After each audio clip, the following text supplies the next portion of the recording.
Speaking to LBC's Iain, the former Tory leader said Sir Donnelly's Brexit claim was simply wrong, as any other forecast produced by a government body has been so far. Using a food analogy of his own, Mr. Smith rubbished the former top civil servant's claim that leaving the single market would be like giving up a 3-course meal for a packet of crisps. He said, "I don't know what kind of a diet this bloke has, frankly. Maybe he should feast on 2 grab bags and get his calculations correct." Getty BBC Brexit News. Iain Duncan Smith rubbished Sir Martin Donnelly's Brexit remarks. "The reality is he's wrong. He is wrong, I believe, because every forecast that has been put together by a government body has now been wrong. They forecast would fall away, 500,000 jobs would be lost as soon as we voted for Brexit.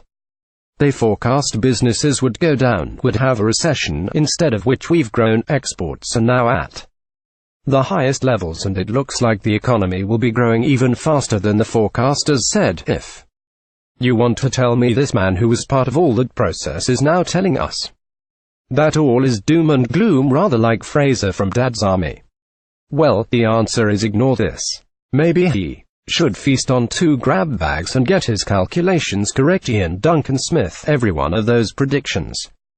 Tuesday, Sir Martin Donnelly said, "The challenge if we choose not to stay in the single market is, can we negotiate equal access in all those areas of services, without agreeing to obey the same rules as everybody else? And I'm afraid I think that's not a negotiation, that's something for a fairy godmother. It's not going to happen." Tuesday, July 25, 2017. British Secretary of State for International Trade Liam Fox delivers remarks on the future of UK trade policy at the American Enterprise Institute. "So the example I use is, you're giving up a 3-course meal, which is the depth and intensity of our trade relationships across the European Union and partners now, for the promise of a packet of crisps in the future if we manage to do trade deals outside the European Union, which aren't going to compensate for what we're giving up. You just have to look at the arithmetic. It doesn't add up, I'm afraid." In response to Sir Martin's comments, Boris Johnson said, "I don't agree for a moment with what he said. Actually, our trade with the EU has been declining rapidly over the last 10 years as a share of our total trade. It's gone from about 55% to well under 44% in 10 years.